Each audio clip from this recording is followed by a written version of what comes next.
Chaque jour, des milliers de gens font la différence et maintiennent le filet social en place pour les communautés vulnérables. Mon nom est Daniel Lantaigne et je me suis donné pour mandat de sortir de l'ombre ces héros, des héros anonymes. Aujourd'hui à l'émission, j'ai le grand bonheur de vous présenter, comme à l'habitude, deux organismes. Et l'un d'eux est le Chic Resto Pop qu'on reçoit dans la première partie de l'émission. Et évidemment, je vous en réserve un deuxième pour la suite.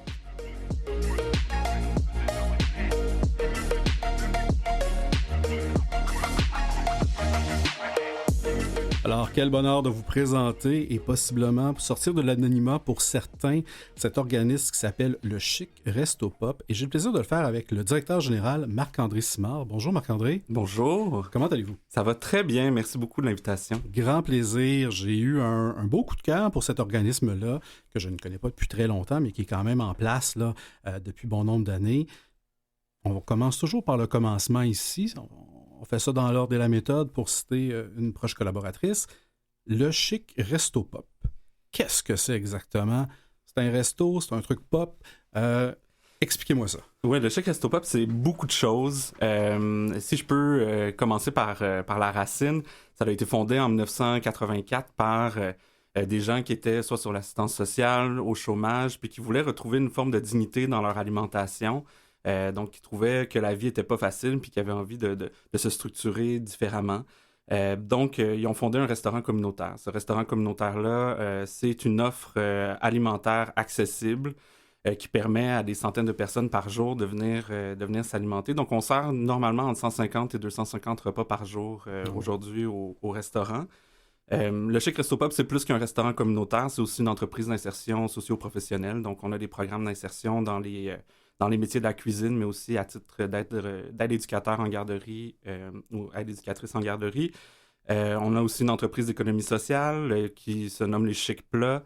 Donc, les Chic Plats, c'est des plats congelés qui peuvent être livrés directement à domicile pour les personnes qui en auraient besoin, notamment les aînés qui sont en perte d'autonomie puis qui auraient besoin d'un petit plat à la maison à réchauffer rapidement au micro-ondes. Puis finalement, c'est un organisme de défense des droits en sécurité alimentaire.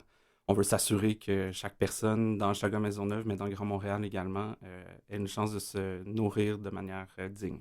Ben, c'est extraordinaire que vous existiez, certainement. Puis là, je comprends un peu mieux. Puis on va se permettre dans les prochaines minutes de décortiquer un peu tout ça. Donc, le Chic Resto Pop, ben, vous êtes là, vous avez parlé de sécurité alimentaire. Ouais. Sécurité alimentaire, là, pour faire l'exercice. On comprend bien que lorsqu'on a un budget, on ne peut pas vraiment couper sur le loyer, on ne peut pas tant couper sur l'hydro. La seule place, on dirait, qui est un peu plus élastique, souvent, ben, c'est le panier d'épicerie. Puis il n'a pas diminué, le panier d'épicerie, puis encore moins depuis le dégel là, qui s'est passé il n'y a pas très longtemps. Oui, exactement.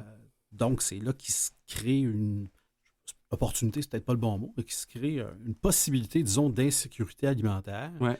Et bien, comment vous intervenez proprement dit pour cette sécurité alimentaire-là? Oui, peut-être que ça serait intéressant de décomposer un peu c'est quoi l'insécurité alimentaire. Ouais.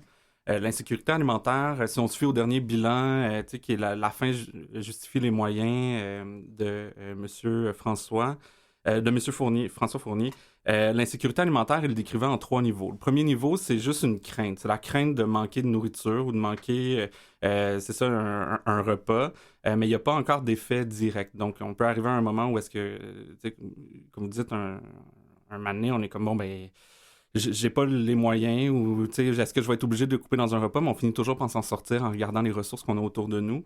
Après ça, ben, d'un point de vue modéré, c'est quand on commence à couper dans la quantité ou la qualité de nourriture. Donc là, on est vraiment dans le moment où est-ce qu'on dit « OK, mais je vais substituer, par exemple, le poulet que je mange par une viande froide qui est moins chère, ou je vais substituer mon jus qui a une certaine proportion d'alimentation pour de la boisson gazeuse. » Bref, quand on commence à faire de la substitution qui nuit à la qualité de ce qu'on mange, puis finalement, ben, quand on parle d'insécurité alimentaire grave, c'est quand on saute des repas tout simplement, parce qu'on n'a pas de ressources pour pouvoir manger. Donc, le Chic Resto Pop, lui, de la manière qu'il vient intervenir sur l'insécurité alimentaire, c'est sous la forme du pouvoir d'agir. Donc, depuis le début, les fondateurs n'ont pas voulu faire de la charité. Ils n'ont pas voulu dire que quand on venait au Chic Resto Pop, on pouvait simplement donner de la nourriture. On responsabilise les gens dans la gestion de leur budget, mais on offre quand même un repas complet qui peut même être découpé sur deux repas, tellement qu'il y a de la quantité de nourriture. pour un prix modique, dans ce cas-ci 4,50 à notre temps, mais qui était beaucoup moins cher à l'époque, évidemment. Là, ça a suivi la courbe de l'inflation. Vous pouvez acheter vos aliments pour les cuisiner. Là. Ben effectivement, puis ça, c'est compliqué. Là. On a vécu une hausse d'environ 11% cette année de nos coûts en denrées, juste pour donner une idée. Puis on prévoit avec nos collègues qui sont aussi dans le milieu de l'insécurité alimentaire un autre 7% cette année. Donc, c'est en tout, en un an budgétaire, si on veut, là, on va avoir vécu une hausse d'environ 18% de nos coûts en alimentation. C'est énorme. C'est beaucoup de pression, oui. Ouais. Et donc, vous parlez, ça semble super accessible. J'ai cru comprendre que c'est comme une fourchette de prix, mais qui se limite à grosso modo, là, pas plus de 5 $ pour avoir un repas complet. Ouais. Et ça, c'est disponible dans ce resto-là, appelons-le comme ça, du lundi au vendredi sur l'heure du lunch, c'est ça? Exactement. Donc, du lundi au vendredi sur l'heure du lunch. Avant la pandémie, on était ouvert également pour les soupers. Puis, tu sais, je veux pas faire de scoop, mais dans cette année, on va probablement réouvrir encore une fois. Donc, vous l'avez en primeur ici à Canal M. Et voilà. Voilà, merci.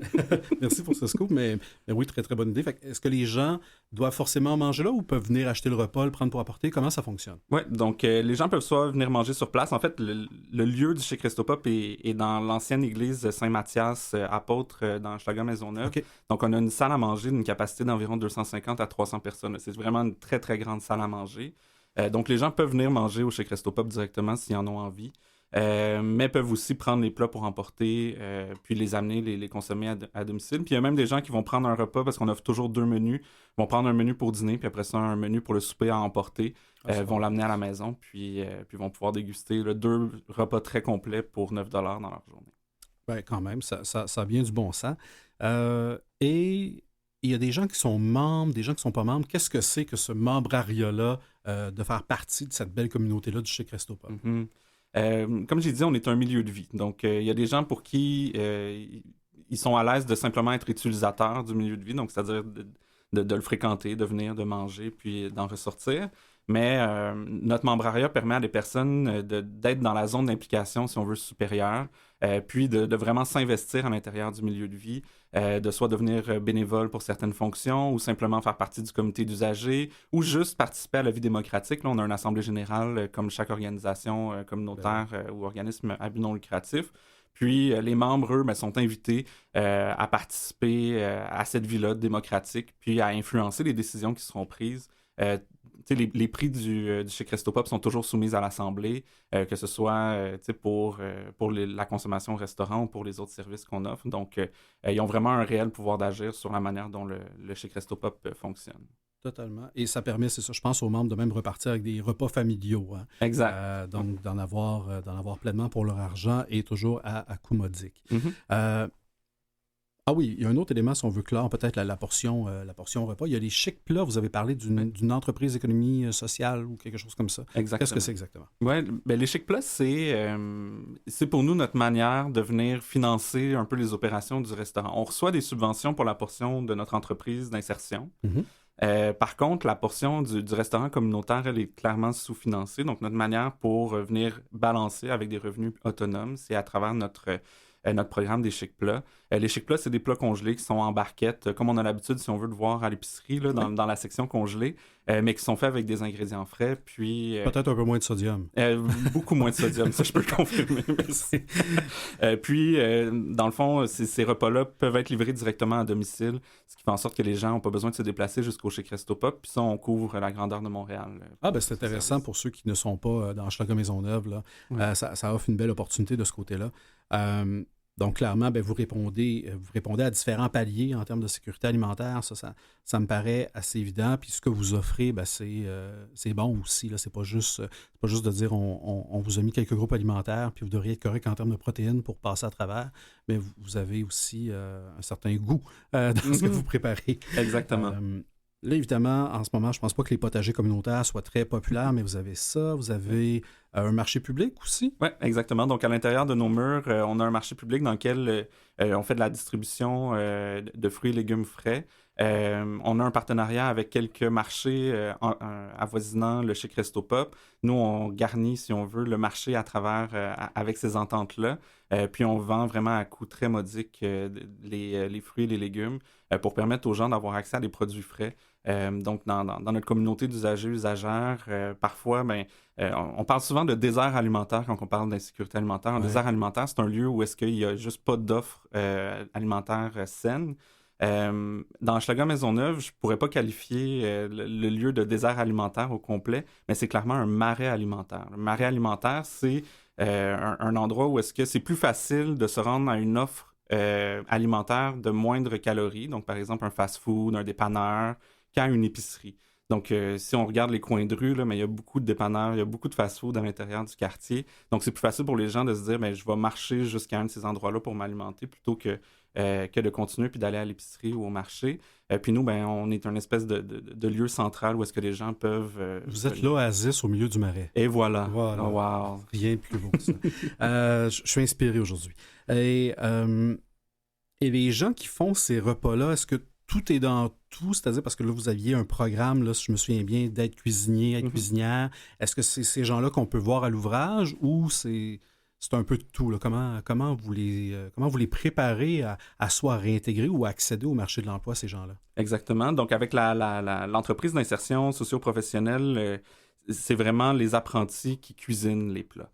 Donc, les apprentis proviennent de différents milieux. Là, c'est des personnes qui sont en requalification de travail ou qui, d'une certaine manière, sont éloignées du marché de l'emploi puis souhaitent le réintégrer. Puis, c'est eux qui vont, à travers soit la ligne de service, donc de servir directement les plats, ou à travers le programme d'aide cuisinier, les cuisiner, qui vont être accompagnés par, évidemment, des compagnons formateurs qui vont leur montrer les bonnes techniques, mais c'est vraiment eux qui sont maîtres d'œuvre de ce qui est présenté au restaurant, puis qui est présenté également dans les chic plats. C'est très intéressant. Puis l'idée de la garderie, elle vous est venue d'où? Parce qu'on dirait que tout le reste tourne autour d'une thématique qui fait bien du sens selon moi. Ouais. La garderie, est-ce que c'est pour permettre aux gens de participer? Bref, je ne suis pas sûr de comprendre. Expliquez-moi ça. C'est ça, c'est des questions qu'on se pose. Puis des fois, les trajectoires de programme prennent des orientations différentes. Ça vient de l'ancienne époque où est-ce qu'il y avait un programme qui s'appelait la Pop Mobile. Donc la Pop Mobile, c'est un programme où nos employés, donc disons notre programme du Chic Resto Pop, préparaient les menus dans les écoles directement pour les écoles, allaient les livrer dans les écoles, s'occupaient de l'heure du midi au complet. Donc les personnes qui étaient formées pour devenir éducateurs, éducatrices en garderie avaient un milieu de stage direct, donc ils étaient là, ils accompagnaient le personnel du Chic Resto Pop dans la distribution du dîner puis la surveillance du dîner. Puis après ça, nous, on ramenait tout ça au Chic. Donc, c'était vraiment... Fait qu'il y a une historique. Exactement. Est-ce que vous faites encore des services traiteurs pour les écoles aussi? Oui, on fait des services traiteurs pour les écoles. On a présentement 3 écoles sur le territoire de Hochelaga Maisonneuve. On a un partenariat avec la Cantine pour tous, là, que vous connaissez probablement, qui facilite beaucoup la relation entre nous, les traiteurs sociaux, puis les écoles. Donc, on est chanceux de les avoir dans l'écosystème. Puis juste avant qu'on s'arrête pour un petit instant, disons que moi, je fais face justement à un ou l'autre des stades d'insécurité alimentaire. J'ai différentes options devant moi. Il y a le Chic Resto Pop, il y a peut-être des banques de denrées alimentaires, il y a différents organismes. Vous vous positionnez où, vous, là-dedans, dans ce beau grand écosystème-là de la sécurité alimentaire? Là? C'est sûr que si quelqu'un vient sur notre parvis d'église puis nous demande j'ai faim, je veux manger, on va jamais refuser quelqu'un. Même si il y a un frais à payer, mais pour les gens qui ont besoin, clairement, on va les accueillir. Mais nous, on est vraiment, je dirais, un service de deuxième ligne, un service où les gens veulent reprendre un peu pouvoir sur leur situation, veulent se responsabiliser face à leur situation alimentaire. Par contre, il y a plein d'autres offres à l'intérieur, soit du quartier ou même à la grandeur de Montréal pour les services de première ligne, comme vous l'avez dit, là, au niveau des banques alimentaires. Mais nous, on est vraiment le service de deuxième ligne. Quand les gens sont dans une posture de responsabilisation, mais on peut aussi faire du référencement à l'interne, évidemment, là, si les gens viennent nous voir. C'est extraordinaire. Vous répondez foncièrement à différents besoins. On est avec Marc-André Simard, directeur général du Chic Resto Pop. On s'arrête un bref instant et on revient pour poursuivre cette fascinante discussion.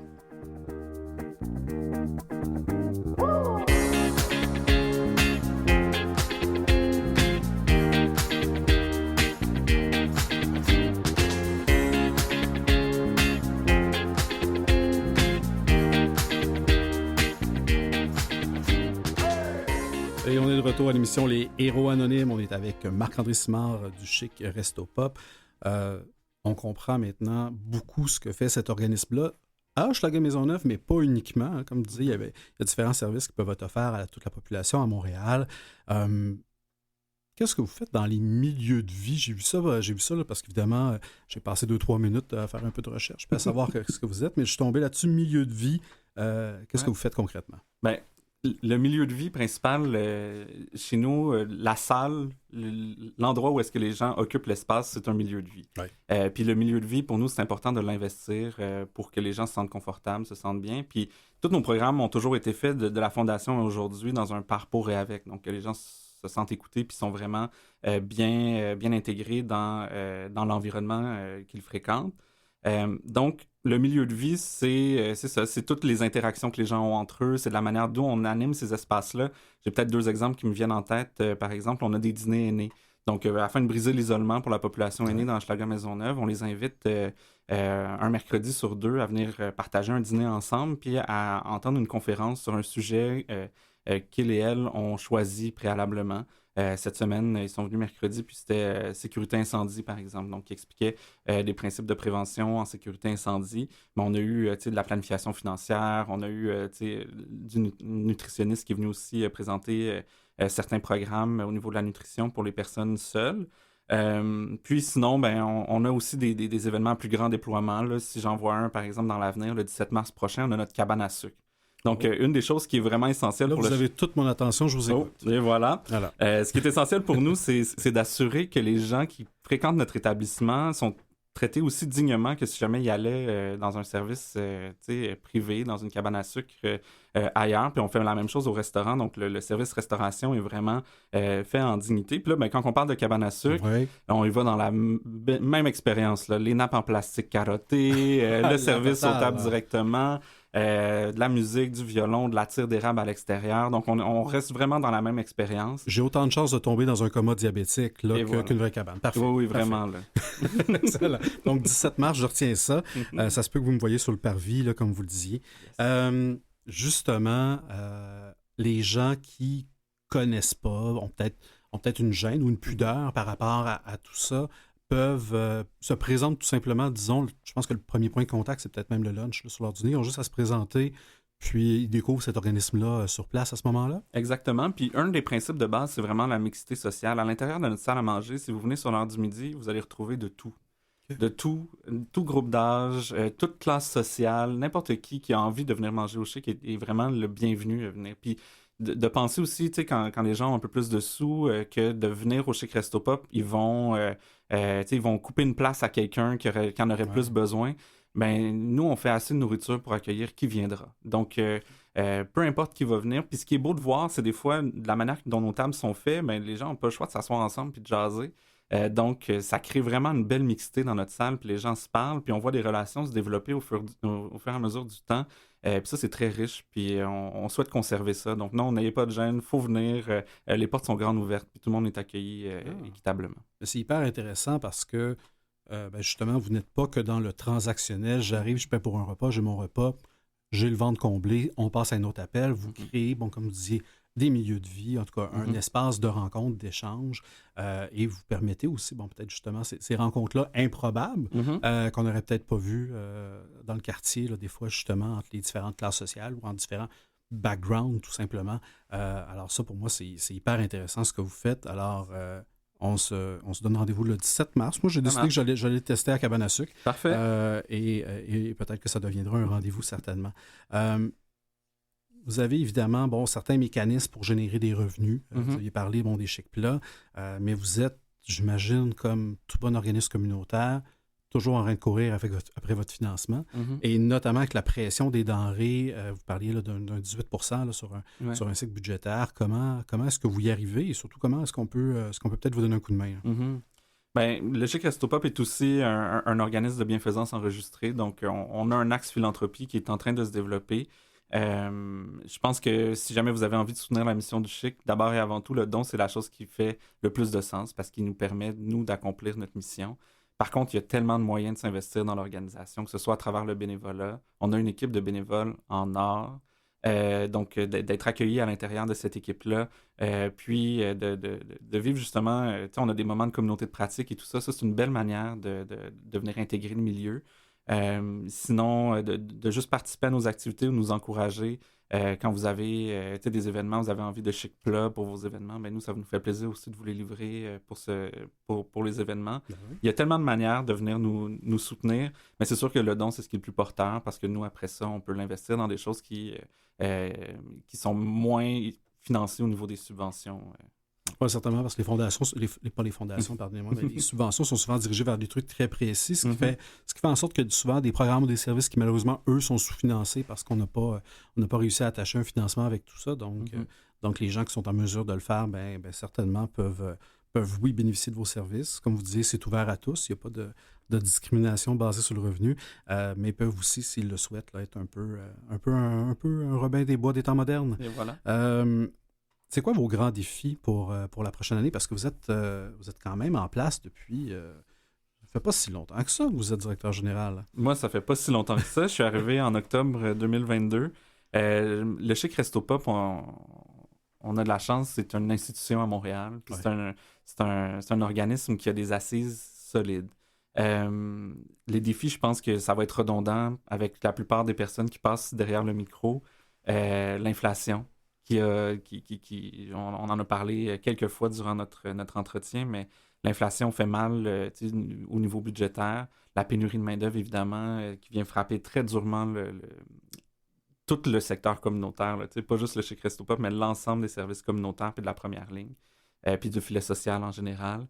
Donc, ça, c'est les deux gros défis, je pense, partagés. Puis un autre défi qu'on a, mais on est dans un très beau bâtiment, une église qui a été vraiment toute revampée pour pouvoir accueillir le restaurant communautaire. Mais ça l'amène, à chaque fois qu'on fait une modification ou qu'on veut faire une réparation, ben, tu sais, c'est toujours 3 fois plus, 3 fois plus gros, 3 fois plus cher.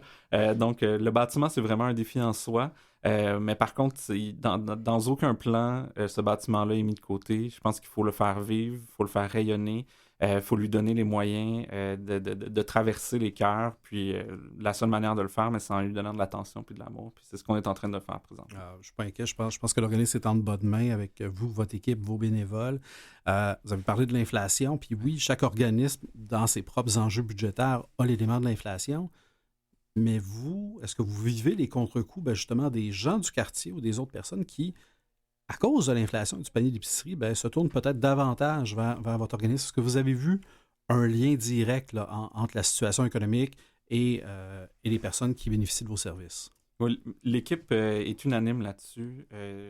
Normalement, l'hiver, présentement, tu sais, on est dans une période où est-ce qu'il y a de la neige, il fait froid, les gens ne se présentent pas au Chic Resto Pop. C'est très tranquille.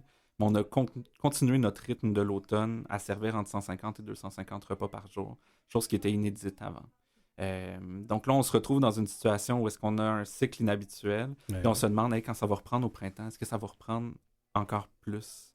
Et de là, en fait, on est content parce qu'on accueille plus de personnes, mais on a aussi une grande crainte sur l'état actuel de notre pauvreté. Oui, vous êtes un peu le baromètre d'une certaine façon. Là. Donc, tu sais, dans la grande lutte à la pauvreté, quand on voit des gens, de plus en plus de gens utiliser des services comme ça de deuxième ligne, on se dit, OK, mais où est-ce qu'on est rendu, là? Puis qu'est-ce qu'on doit faire collectivement pour y arriver? C'est là où la concertation, les partenariats deviennent de plus en plus importants parce qu'on ne peut jamais régler un problème seul, surtout dans un quartier comme Hochelaga-Maisonneuve.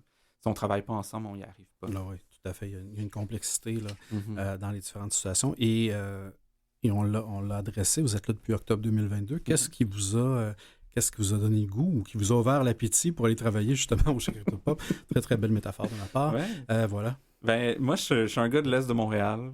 J'ai grandi dans Rosemont, j'ai habité dans Hochelaga aussi. Le Chic Resto Pop a toujours été proche dans mon imaginaire, un lieu fréquenté plus jeune. Puis là, ben, j'ai vu l'offre d'emploi, j'étais pas à la recherche d'un poste, puis c'était impossible que je fasse pas un move. Là. Je voyais l'opportunité devant moi. Non pas parce que j'avais envie du défi, mais parce que le symbole du Chic Resto Pop était trop important à mon cœur. Les valeurs étaient trop alignées. Je me suis dit, bon, mais c'est le moment, il faut que je me lance. Puis, tu sais, comme je disais, c'est un lieu important pour moi, puis pour d'autres personnes de mon entourage. Donc, ça a été vraiment très bien accueilli autour de moi de cette nouvelle-là. Quand que j'ai reçu l'appel, j'étais tout fébrile. Puis, sincèrement, cette passion-là fait en sorte que je me sens pas au travail jamais. Jamais, jamais, jamais. On est là pour offrir ce service-là à notre communauté, puis surtout travailler avec chaque personne. Quand je parle du par et pour et avec, des fois, le terme est un peu galvaudé, mais au Chic, c'est vraiment vivant. C'est tellement là. L'incarner pleinement, ben oui. Ouais. Ah, ben c'est génial. Puis je pense que ça fait...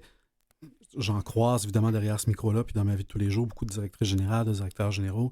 Et ça fait toute la différence quand il y a une adhésion. On ne fait pas juste adhérer à la cause ou être en adéquation, mais quand on la porte, quand on est quasiment, je vais vous dire en anglais, drivé par cette cause-là et qu'on vous l'incarnez comme vous l'incarnez, ça doit faire toute la différence dans votre organisation.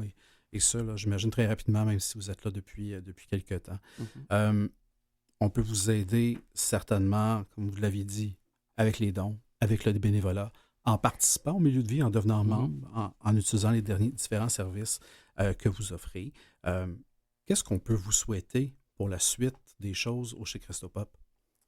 Je nous souhaite, premièrement, de conserver l'équipe en or qu'on a. Je pense que toutes les personnes qui collaborent de près ou de loin au Chic Resto Pop, que ce soit dans nos employés directs, nos bénévoles, nos stagiaires, tout le monde qui est là, font vraiment un portrait global en ce moment qui est riche, qui est complet. Donc, je nous souhaite de pouvoir surfer sur cette vague-là.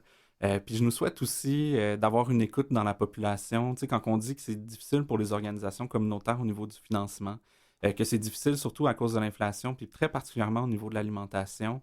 On voit beaucoup les entreprises comme les épiceries, tout ça, d'utiliser des stratégies pour réduire leurs invendus, ce qui est très bien parce qu'au final, on combat une autre lutte qui est celle du gaspillage alimentaire, puis c'est bien, mais nous, ça nous impacte parce qu'après ça, on a moins de droits alimentaires pour la suite. Donc, je nous souhaite vraiment cette vigilance collective et puis cette attention-là. Je vous le souhaite certainement. Alors, si jamais vous voulez plus d'informations sur le Chic Resto Pop ou même pour savoir le menu de la semaine, rendez-vous sur le site web chicrestopop.com ou visitez la page Facebook avec toute la même information. Vous pouvez également les joindre au 514-521-4089. Marc-André Simard, ça a passé extrêmement vite. Merci beaucoup d'avoir fait découvrir, pour ceux qui ne le connaissaient pas, l'organisme qui est le Chic Resto Pop. Ça fait un grand plaisir. Merci beaucoup pour l'opportunité. Merci à vous. Alors, à vous à l'écoute. On va se retrouver dans pas très longtemps pour découvrir, évidemment, un autre héros anonyme. On se déplace un peu plus dans le centre de Montréal. À bientôt.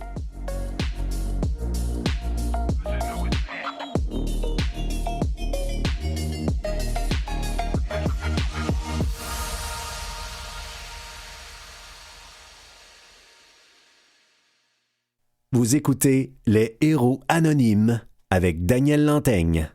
Et de retour à l'émission Les Héros Anonymes sur les ondes de Canal M. Et pour cette deuxième partie de l'émission, j'ai le plaisir de recevoir en studio, non pas une invitée, mais deux invités, et pour mettre de l'avant un organisme qui s'appelle Dans la rue. Et je le fais avec Mme Céline Arbeau, qui est directrice générale de Dans la rue. Bonjour. Bonjour. Et également avec Valérie Dubreuil, directrice développement et communication. Bonjour Valérie Dubreuil. Bonjour Daniel. Très heureux de vous avoir avec nous aujourd'hui. Dans la rue, c'est un organisme que je connais, que je pense beaucoup de gens connaissent. Alors, ça résonne peut-être moins avec le nom qui s'appelle Les Héros Anonymes, mais en même temps, je ne suis pas convaincu que tout le monde connaît tout de l'organisme Dans la rue, et c'est surtout là-dessus, je pense qu'on va avoir beaucoup de plaisir aujourd'hui à démystifier, pas démystifier, c'est peut-être pas un mythe, mais à clarifier certains éléments par rapport à l'offre de services de Dans la rue. Alors, merci de vous prêter à l'exercice aujourd'hui, mesdames. Commençons par le commencement. Je vais vous demander, qu'est-ce que c'est en 2023 Dans la rue et d'où ça part? Parce que on sait que le nom a changé, on sait qu'il y a un fondateur en arrière de tout ça, on pourra peut-être y revenir, mais aujourd'hui, que fait Dans la rue? Dans la rue a été créé en 1988, donc on fête cette année nos 35 ans. Joyeux anniversaire! Merci. Ça a été créé par le père Emmett Jones, dit Pops, qui a commencé à sillonner les routes de Montréal avec sa roulotte. Donc, il y a 30 ans, en 1993, on a ouvert le bunker, qui est un abri d'urgence qui existe, qui est toujours en service, donc qui va accueillir les jeunes en situation d'itinérance. Puis après, on a ouvert un centre de jour, on a aussi ouvert des logements. Donc, dans la rue, en fait, vient en aide à des jeunes qui sont sans abri, qui sont en situation ou à risque d'itinérance, à la fois pour les héberger, mais aussi pour les recevoir dans la journée. Travailler avec eux pour qu'ils qu'ils acquièrent des compétences, qu'ils deviennent plus autonomes et qu'ils puissent avoir une vie plus enrichissante.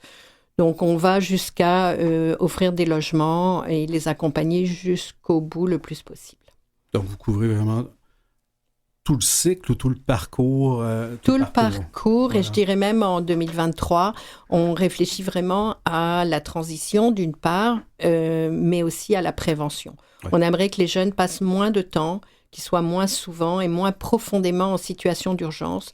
Donc, l'idée, c'est de bonifier tous les chemins pour sortir ou pour avoir une bonne transition, mais aussi de promouvoir la prévention. Qu'est-ce qu'on peut faire quand un jeune arrive et qu'il est à risque ou qu'il est en toute première épisode d'itinérance ou qu'il est à risque? Et même, on va maintenant encore plus en amont avec des partenaires. On a dit, le robinet ne s'arrête jamais. On a besoin de travailler un petit peu plus ensemble pour promouvoir la prévention. Donc, ça veut dire des changements systémiques, des changements éventuellement dans certaines lois, dans certains systèmes. Et puis dans les services, dans la façon dont les services sont accessibles aussi aux jeunes. Oui, parce qu'on n'a pas l'impression, corrigez-moi si je me trompe, vous êtes aux premières loges, que le problème ou la situation d'itinérance ne semble pas se résorber. Non. Au contraire. Non, ça ne se résorbe pas. Certes, on a beaucoup de services, on a beaucoup de logements de transition, par exemple, mais on a quand même un robinet qui ne s'arrête pas. Donc, les jeunes qu'on a souffrent beaucoup de problèmes de santé mentale. Il y a beaucoup de jeunes qui sortent de la protection de la jeunesse. Il y a beaucoup de jeunes aussi qui ont subi de la discrimination très tôt ou qui ont du mal à trouver leur place. Pour des raisons de santé mentale, de leur place à l'école, pour des raisons aussi d'orientation sexuelle, d'identité de genre, pour des questions de racisme. Donc, des populations qui sont très, très touchées. Et on a de plus en plus de jeunes qui sont touchés par l'itinérance. Oui, c'est un triste constat, mais par chance, vous êtes là. Vous êtes un peu ce filet social-là qui peut les accueillir. Vous avez parlé du centre de jour qui est situé là, Ontario-Papineau environ, si je ne me trompe pas. Oui. À quoi on peut s'attendre si on rentre dans ce centre de jour-là? On s'attend à toutes sortes de choses. C'est un lieu de drop-in, donc c'est un lieu où les jeunes peuvent juste venir. On a une cafétéria avec des repas nourrissants, des petits déjeuners, des déjeuners, des dîners. On peut, il y a aussi il y a bien sûr des intervenants psychosociaux pour accueillir les jeunes, s'assurer qu'ils vont bien, prendre des nouvelles, travailler avec eux sur différentes démarches. On a aussi des activités, des lieux de mobilisation. Par exemple, on a une salle d'art, on a une salle de musique. On a aussi des activités. Je vous donne un exemple. Hier soir, il y avait un open mic, donc pour les jeunes, avec des artistes invités, mais où les jeunes viennent juste s'exprimer, puis ils prennent leur tour de micro. Ouais. Donc, c'était assez fantastique. Voilà. Parce qu'on dirait, quand on pense à un centre de jour, on pense à, manger, peut-être se laver, se vêtir, et on dirait qu'on arrête là, des fois, dans notre perception, mais vraiment, vous allez beaucoup plus loin, là.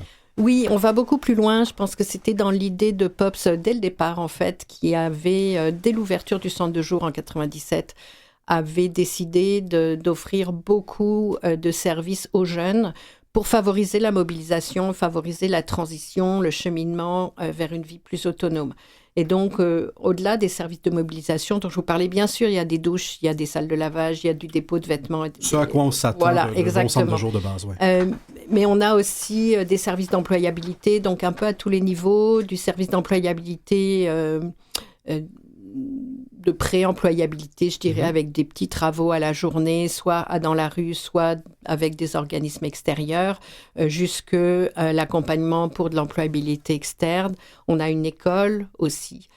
Puis, on a aussi des intervenants en santé mentale, des professionnels en santé mentale, donc une psychologue et une psychoéducatrice qui vont pouvoir aider les jeunes avec toutes leurs difficultés de santé mentale. Donc, c'est un lieu hyper accueillant, sans jugement. On accueille les animaux aussi. On a des programmes d'éducation, on a des programmes de vétérinaires avec les animaux. Donc, un peu tout ce que les jeunes voudraient faire, ils peuvent venir le faire chez nous, en fait. C'est quand même fantastique de voir tous les outils que vous avez dans votre boîte à outils pour les accueillir où ils sont et dans la situation dans laquelle ils sont, mais aussi pour les prendre en charge et les aider. C'est assez fascinant. Vous avez fait référence tantôt à l'époque, là, au début, au Père Pops avec la roulotte. Et elle existe encore, peut-être pas cette même roulotte-là de l'époque. Là. Je pense que vous en avez une nouvelle depuis 2021. Et est-ce que c'est un outil pour aller vers les gens, la roulotte? Qu'est-ce qu'elle permet de faire finalement dans la rue? Ah oui, alors tous les services qui ont été créés au fil des ans sont encore en service, si j'ose dire, et la roulotte, on est à notre 5e ou 6e véhicule. C'est un endroit où les jeunes peuvent aller, des jeunes et des plus vieux aussi peuvent aller le soir. Donc on s'arrête à 4 arrêts, 5 soirs par semaine. C'est entièrement opéré par des bénévoles et donc il y a distribution de hot dogs, de boissons chaudes, de café, chocolat chaud, etc. Mais c'est surtout un endroit où les jeunes peuvent aller à la rencontre des bénévoles ou bien on peut dire les bénévoles vont à la rencontre des jeunes. Donc un endroit où ils peuvent parler sans être nécessairement intervenus, entre guillemets, sans avoir affaire à un professionnel. Donc avec une autre approche, ça va être un premier lien aussi vers les services de dans la rue. Les bénévoles vont pas nous référer les jeunes, mais proposer aux jeunes d'aller nous voir au centre de jour ou au bunker, donc dans notre abri d'urgence. Mais aussi le fait d'avoir juste savoir que des gens de la communauté s'intéressent à eux, ont à cœur de les aider. C'est vraiment important pour les jeunes qui viennent nous voir. Bien, certainement, ça permet probablement de faire un pont très intéressant de votre centre de jour ou les autres services que vous offrez, auxquels, bien évidemment, quand on se retrouve en situation d'itinérance, on n'a pas toujours le bottin de ressources avec nous, là, et ça permet ce lien-là qui est très précieux parce que tout ça repose souvent sur des liens de confiance que vous établissez, j'imagine, avec ces gens-là. C'est l'essentiel de notre travail, en fait. C'est par nos services d'urgence de commencer à établir un lien. Souvent des jeunes qui ont des liens qui ont été brisés, beaucoup. Des liens familiaux qui sont compliqués. Et donc, et des liens avec les institutions aussi qui sont compliqués. Or, ils ont énormément de démarches à faire. Donc, quelque part, il faut les accompagner là-dedans, dans leur construction, leur reconstruction et dans leur connexion avec la communauté. Et Céline Arbeau, vous êtes directrice générale depuis déjà 10 ans à l'organisme Dans la rue. Et il y a d'autres services, là, il y a le bunker qui est un abri d'urgence, des logements, services aux familles. Dans vos 10 dernières années, donc depuis votre arrivée à l'organisme Dans la rue, qu'est-ce qui a changé à Dans la rue, puis peut-être même qu'est-ce qui a changé dans l'itinérance? Alors, ce qui a changé, c'est la pandémie. On n'en mesure pas encore toutes les conséquences, mais on a certainement un resserrement de notre population sur des jeunes qui sont en extrême difficulté, vraiment pas encore à l'étape de démarche, etc. Donc ça, la crise du logement va sûrement aussi avoir un effet important sur l'itinérance. C'est la raison pour laquelle, en fait, on veut vraiment plus agir en prévention. Alors, ça ne peut pas se traduire très vite concrètement par toute une série de programmes, mais on fait très attention à l'accueil, par exemple, au lien entre la roulotte et le centre de jour, au lien entre le bunker et le centre de jour, faire en sorte que le jeune se sente accompagné de façon holistique, de façon la plus globale possible. Je dirais ça. Peut-être que j'y reviendrai un peu plus tard. Ben oui, certainement. C'est ça. Certainement. Et là, vous fêtez votre 35e anniversaire. On ne sait jamais si on doit féliciter un organisme d'exister après 35 ans. On ne sait jamais est-ce qu'on doit s'en réjouir, mais je suis content que, considérant que la situation n'est pas réglée, que vous existiez encore. On va le positionner comme ça. Peut-être vous, Valérie ou Céline, qu'est-ce que ça vous fait de participer à ce moment-là de l'histoire, d'être là dans le 35e anniversaire de cet organisme-là, et à quoi on peut s'attendre cette année? Est-ce qu'il y a des trucs spéciaux là devant nous? Oui, on est en train de planifier plein de belles choses. Et comme Cécile le disait, ce qui est intéressant dans la rue, c'est que c'est une approche multiservice, multifacette, qui s'est vraiment développée avec les années. Donc, c'est sûr, ça a commencé avec la roulotte. Après, ça a pris de l'expansion, centre de jour. On a aussi un service à la famille pour les jeunes sans-abri qui ont des enfants. Donc, il y a toutes sortes de beaux services et programmes. Et c'est ça qui fait un peu, je dirais un peu la réussite à travers toutes ces années-là de Dans la rue.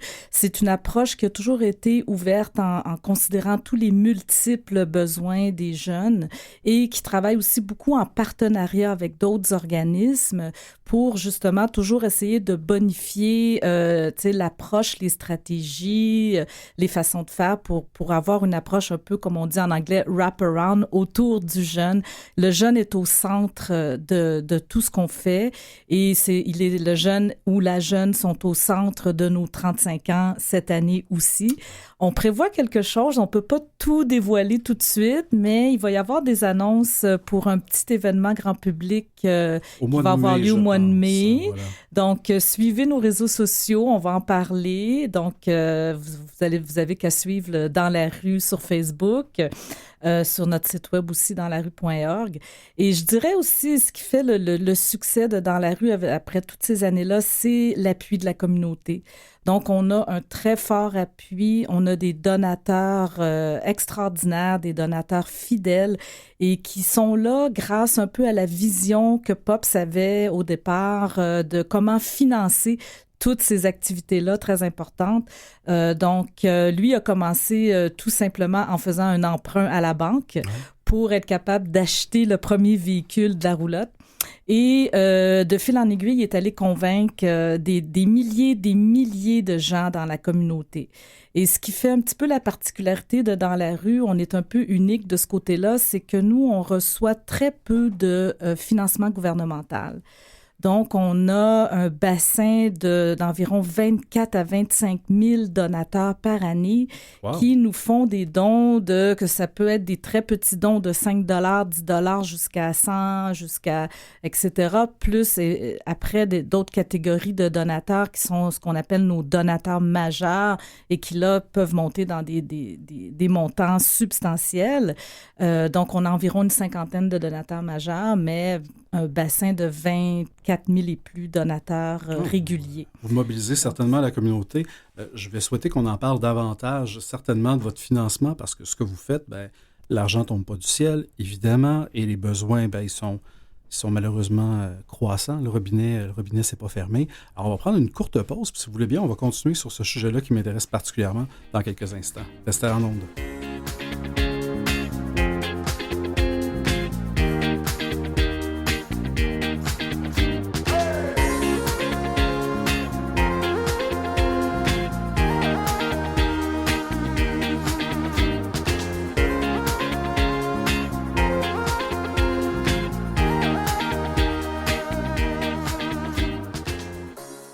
Alors, de retour au Héros Anonyme, on est avec l'organisme Dans la rue, avec Cécile Arbault. Je suis complètement désolé, je vous ai rebaptisé, je devais penser à ma star québécoise. Mais vous êtes aussi une star certainement dans le domaine dans lequel vous êtes. Et Valérie Dubreuil, merci d'être avec nous. Avant de se quitter pour une petite pause, on a parlé de financement. Je disais, vous êtes évidemment au courant, vous êtes directrice développement et communication. L'argent ne tombe pas du ciel, vous êtes d'une certaine façon, là, je vous regarde, vous êtes chanceuse d'avoir autant de donateurs qui croient en la cause et qui décident de la soutenir. Mais malgré tout ça, j'imagine que ça représente toujours des défis, considérant les besoins qui doivent être croissants. Et vous avez peu de financement public, donc j'imagine que vous dépendez beaucoup des donateurs et de l'amour qu'ils vont bien souhaiter vous porter année après année, c'est ça? Oui, absolument. Et c'est ça qui fait un peu notre particularité Dans la rue. On reçoit à peu près 90 à 95 % de notre financement vient de la communauté. Donc, un financement gouvernemental qui est petit, mais qui croît un peu depuis quelques années. Et c'était un peu le modèle que Pops a mis sur pied. Dans la vision de Pops, il voulait vraiment que ça soit la communauté qui aide ces jeunes-là, monsieur, madame, tout le monde, ainsi qu'évidemment des plus grands donateurs, plus qu'on dirait plus fortunés, des grandes fondations, des entreprises. Et c'est bien intéressant parce que ça nous donne un peu aussi une certaine liberté, une certaine flexibilité dans l'approche qu'on veut toujours être en évolution auprès des jeunes. Et donc, les donateurs nous soutiennent énormément. Puis je dirais, durant la pandémie, on était vraiment très choyés. On s'est retrouvés en première ligne parce que tout d'un coup, du jour au lendemain, on était en confinement. Les jeunes ne peuvent pas se confiner. Hein, quand on est à la rue, où va-t-on pour se confiner? Donc, on a quand même, nous, dû faire certaines coupures de services, mais on est resté toujours ouvert. Et on s'est retrouvés à être dans les médias beaucoup. Tu sais, les jeunes, on a essayé de trouver toutes sortes de façons de continuer de les aider. Et les donateurs ont vraiment répondu à cet appel-là. On fait des grands gestes de générosité. Et donc, ça nous permet aussi de continuer de croître. Et là, on a un plan stratégique avec toutes sortes de nouveaux projets, nouvelles approches. Et évidemment, oui, ça coûte toujours plus cher d'année en année. On a une grosse équipe. On est plus de 80 personnes dans la rue. Donc, on a là-dedans peut-être une 60aine d'intervenants, plus l'équipe de l'administration. Donc, c'est quand même beaucoup de gens qui œuvrent auprès de ces gens-là. Et on a, bien évidemment, ce que ça coûte d'offrir tous ces services-là aux jeunes. Alors, on doit déployer des grandes campagnes annuelles et toujours poursuivre les relations avec les donateurs pour continuer de croître avec eux. Certainement, et c'est intéressant ce que vous disiez d'entrée de jeu, que tout ça est un peu dans la vision du fondateur de s'en aller vers la communauté, alors qu'on voit que la majeure partie des organismes communautaires sont complètement à l'inverse, sont extrêmement dépendants du financement public, très peu de culture philanthropique, et là, ils sont souvent pris avec des enjeux éventuels de bris de service ou de soutien à la mission qui est pas assuré. Donc, c'est déjà très, très sage, là, si on remonte à il y a 35 ans, dans la fin des années 80, déjà d'avoir cet esprit-là et par et pour la communauté. 35 ans d'existence, 35 ans de changements sociaux, 35 ans d'évolution, les raisons pour lesquelles les gens, on va utiliser le terme, tombaient en situation d'itinérance sont plus nécessairement les mêmes aujourd'hui, mais les enjeux de santé mentale sont toujours présents. C'est comme on dirait la trame de fond qui vient toujours se lier à l'itinérance. Est-ce que ça a changé quelque chose pour vous, les enjeux de santé mentale, avec les interventions que vos équipes font, avec la réalité que vous voyez sur le terrain? Les enjeux de santé mentale touchent environ 85% des jeunes qui sont en situation d'itinérance. Donc, ça va des troubles d'apprentissage à l'anxiété, à la dépression, jusqu'aux troubles beaucoup plus graves, personnalité limite, psychose, psychose toxique, schizophrénie, etc. Donc, on a toute la palette, en fait, d'enjeux. On est effectivement à l'âge où la plupart des enjeux de santé mentale vont se révéler avant l'âge de 25 ans. Donc, on est à cette période très charnière où les jeunes ont eu du mal et éventuellement, ils n'ont pas eu de diagnostic quand ils étaient jeunes ou quand ils ont un diagnostic, ils n'ont pas le suivi facile quand ils passent à l'âge après 18 ans, donc à l'âge adulte. Donc, on fait énormément d'efforts dans ce domaine-là parce que la santé mentale, c'est une cause d'itinérance, mais c'est une conséquence de l'itinérance, puis c'est toujours une barrière pour s'en sortir. Parce que comment on retourne à l'école quand on a eu une très mauvaise expérience de l'école, quand on a des troubles d'apprentissage et qu'on a développé de l'anxiété par rapport à l'école, par rapport à l'apprentissage? Exemple. Mais ça peut être aussi une barrière pour accéder à un logement, etc. Donc, c'est vraiment important pour nous. Donc, ça fait des années, en fait, qu'on a investi là-dedans. Par des psychologues, mais aussi par un réseau de partenaires, dont soutient un réseau de partenaires qui permet de déstigmatiser la santé mentale auprès des jeunes, de faire en sorte que les jeunes demandent de l'aide, que les intervenants de dans la rue, mais d'autres intervenants ailleurs, puissent aussi apporter cette aide, qu'on puisse accompagner les jeunes qui vont vivre, qui ne veulent pas aller chez le psychiatre, qui ne vont pas prendre leur médication, qui vont s'automédicamenter. Donc, tout ça pour franchir ces barrières-là, qui vont vivre un deuil aussi quand ils vont avoir un diagnostic de santé mentale. Donc, il y a énormément de choses à faire. Donc, on investit du temps et des ressources là-dedans. On investit aussi, on est en train de mettre en place une approche sensible au trauma. Parce que beaucoup de jeunes ont vécu des traumas dans leur enfance, vivent encore des traumas en étant en situation d'itinérance. Et il y a une façon d'aborder les choses qui soit bienveillante, qui permettent aux jeunes de ne pas revivre des traumatismes. Donc ça, c'est quelque chose qu'on essaye d'implanter à l'intérieur de nos services. C'est très intéressant tout ça. Et vous avez touché la notion du logement tantôt, et je me souviens avoir vu ça. Je pense que depuis bientôt 10 ans, vous avez des logements là, pour des jeunes, pour des familles. Les gens voient des fois l'itinérance de façon très simpliste. Ils se disent, on les sort de la rue, on les met dans un logement, la situation est réglée. On s'entend que c'est franchement plus complexe que ça. Et des fois, le logement ne sera peut-être pas une finalité nécessairement possible ou souhaitable, dépendamment des situations. Vous, le logement, il se positionne où dans votre boîte à outils et dans le parcours? À quel moment vous dites, peut-être que là, ce jeune-là, cette famille-là est rendue à ce logement-là, et qu'est-ce que ça vient changer dans la vie de ces gens-là? Évidemment, un toit, on s'entend, mais si on peut en savoir un peu plus sur cet outil-là. Oui, ce qui est clair, c'est que le logement, ça va avoir un grand impact dans la vie d'un jeune qui n'est pas en logement. C'est-à-dire qu'avoir un logement, ça va lui permettre de se poser, de travailler sur ses objectifs, d'aller à l'école, parce que franchement, aller à l'école quand on n'a pas de toit sur la tête, qu'on ne peut pas prendre une douche et qu'on se réveille et qu'il faut surtout penser dans la journée, c'est où est-ce que je vais me loger ce soir et où est-ce que je vais manger, puis où est-ce que je vais me laver. Ça, c'est tout... ouais. Et puis, bon, ça leur permet, c'est ça. Mais comme vous dites, c'est pas automatique. Ça vient avec beaucoup, beaucoup d'accompagnement.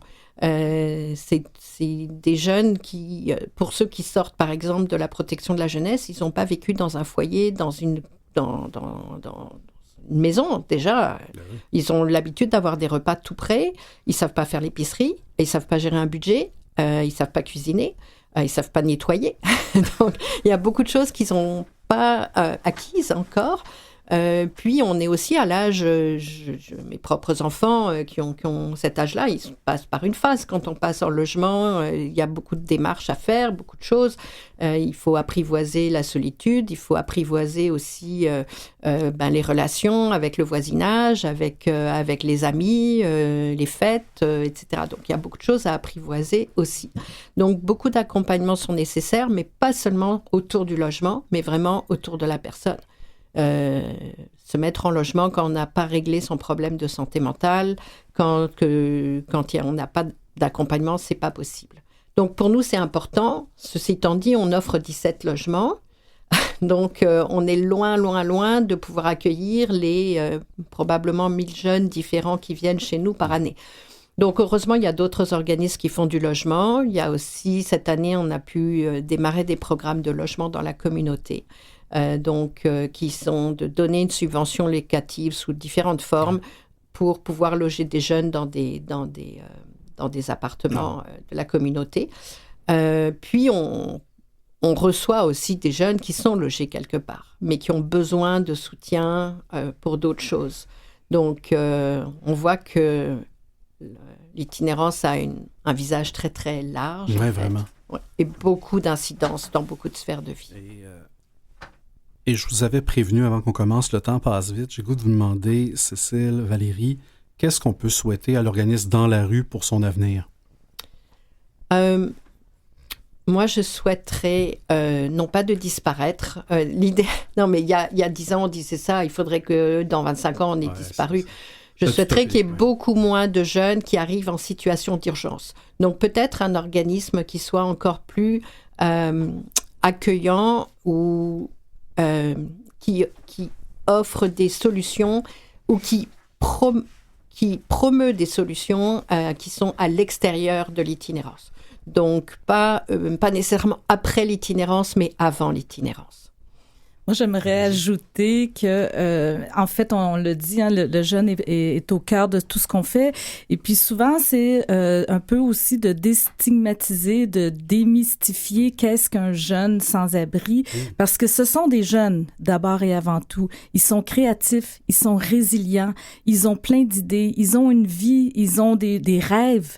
Et donc, nous, c'est à ça qu'on travaille et c'est comme ça qu'on essaie aussi de présenter les jeunes au grand public et aux donateurs, de dire, oui, ils ont des problèmes, mais il y a toujours moyen de s'en sortir avec votre aide. C'est le travail qu'on fait, c'est de leur donner un avenir. Ah ben c'est une mission extraordinaire que vous accomplissez, vous, vos équipes d'intervention. Merci d'exister 35 ans plus tard. Je souhaite d'ailleurs un très bel anniversaire, un très bel événement qui s'en vient au mois de mai. Les gens qui sont à l'écoute, qui ont envie de vous soutenir, que ce soit du bénévolat, faire un don, évidemment, vous bénéficiez beaucoup de l'appui du public. J'invite à le faire en visitant le site qui est danslarue.org. Vous pouvez également contacter l'organisme au 514-526-5222. Le temps passe extrêmement vite. Merci beaucoup, mesdames, de vous être déplacées aujourd'hui pour discuter avec vous. C'est un grand plaisir. Merci pour votre accueil. Merci, Daniel. Merci. C'est déjà tout pour aujourd'hui. Merci à nos précieux invités, à Mathieu Tessier à la mise en onde, Catherine Bourderon à la recherche, et vous qui êtes à l'écoute et qui vous êtes arrêtés sur notre émission. Merci d'avoir pris le temps de découvrir ces organismes, ces héros qui pourraient peut-être vous soutenir, l'un de vos proches ou à l'inverse, que vous pourriez vouloir aider. Quoi qu'il en soit, on se donne rendez-vous la semaine prochaine, même heure, même poste, alors que je vous ferai découvrir 2 autres héros anonymes. Bonne semaine!